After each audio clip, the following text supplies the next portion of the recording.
Hi guys, welcome back to our channel. Today I'm going to be having a review of Teen Wolf Season 6 Episode 4, and the episode is titled Relics. So basically the plot of this episode is the wild hunt is still going on.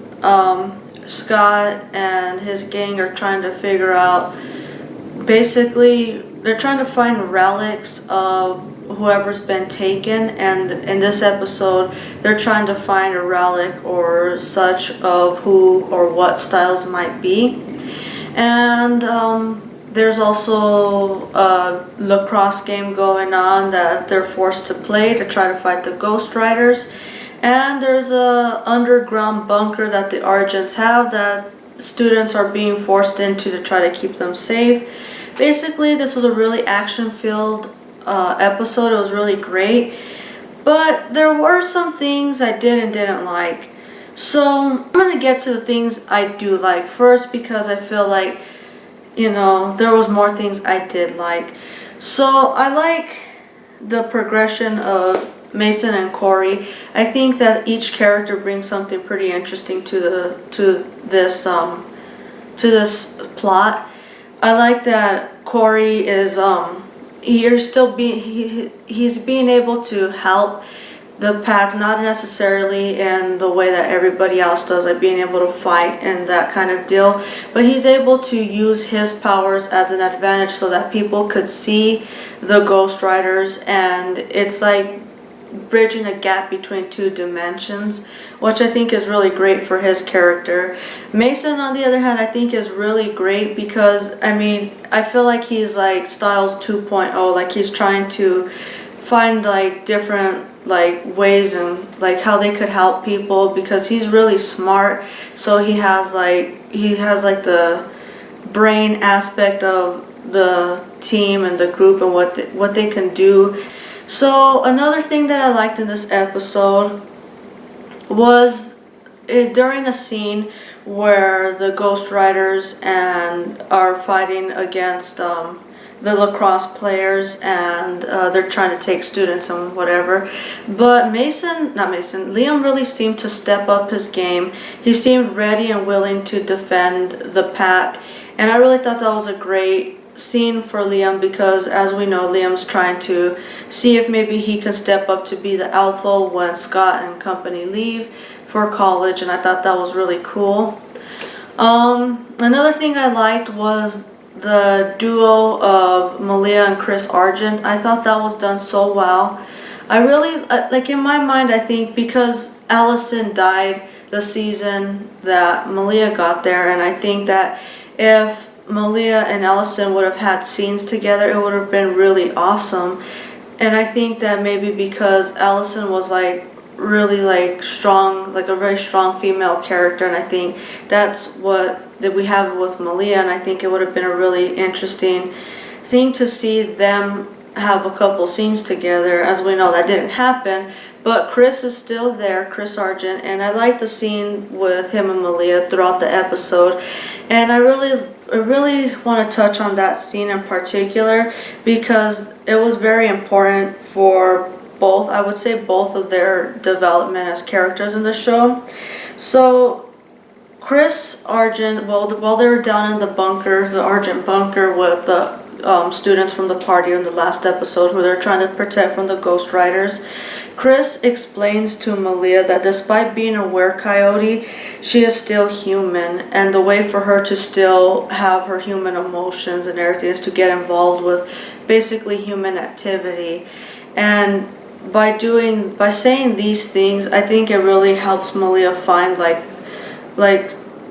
self-worth and kind of like more control over herself, because I think at this point she feels that her powers are going out of control and she's regressing back to being more of a were-coyote than human, and I think her emotions and everything is being altered in that way. But Chris is kind of, in my mind, anchoring her back and keeping her really like situated here in like this human aspect of who she is, so that way she doesn't lose full control and she's growing as a character as well. And he also tells her that he wished that he could have done something to change the way Kate had turned out, Kate being his sister, because, I mean, he was talking about, there's a particular scene in the episode where Malia's a little bit out of control, and he's explaining to her that when he's seen a certain look in her, that it reminded him of somebody in his past who had a similar look, but ended up like slaughtering a bunch of people and whatever, and like just being like very an aggressive character and not right in any way. But he's like explains that if he could have, he would have done if he could have done something then to prevent it, it would have been better.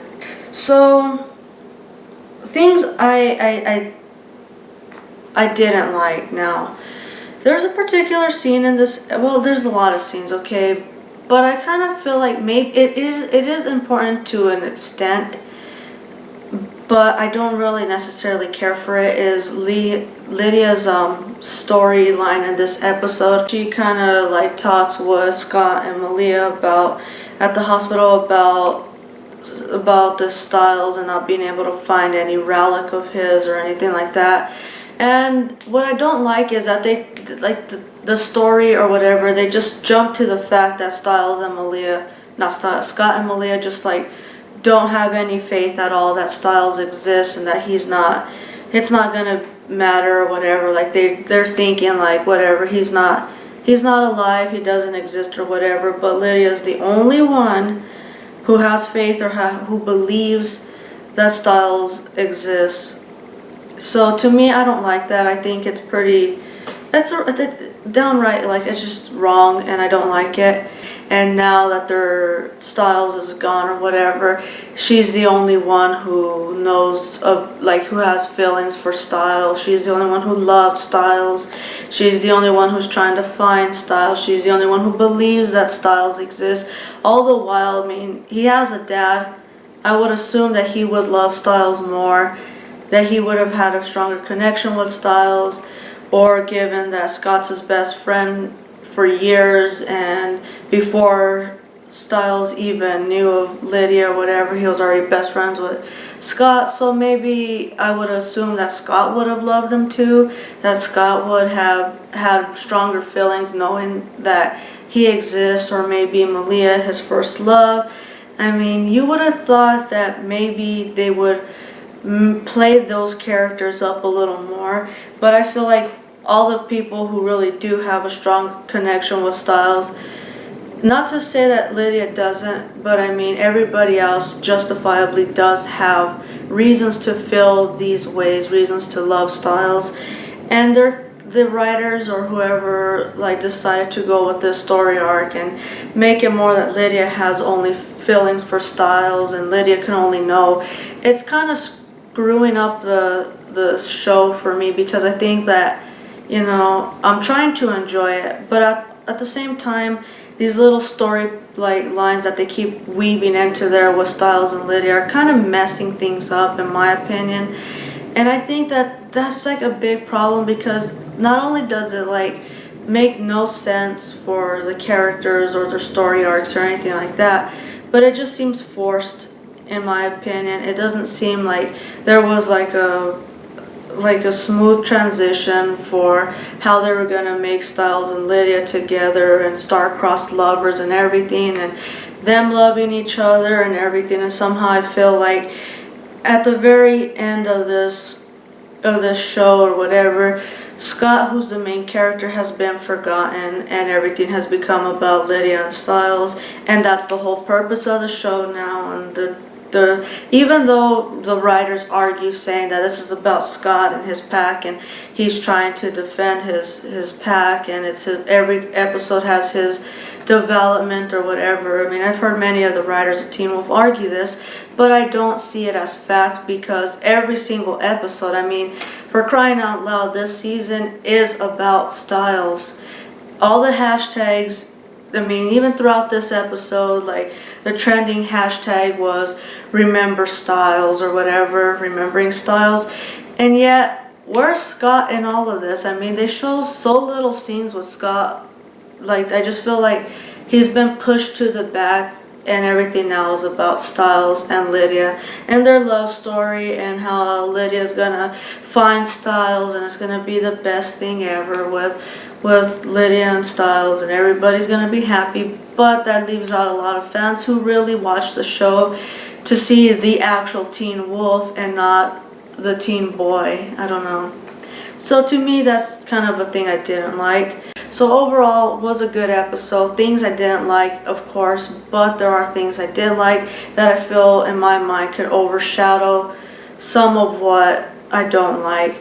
But aside from that, that'll do it for this video. I hope you enjoyed watching it. I'd love to hear what you have to say, so please leave a comment in the comment section. If you have any questions, any suggestions, please leave them there as well, and I will get back to you as soon as I can. Other than that, please like this video and subscribe, and we'll see you next time. Bye.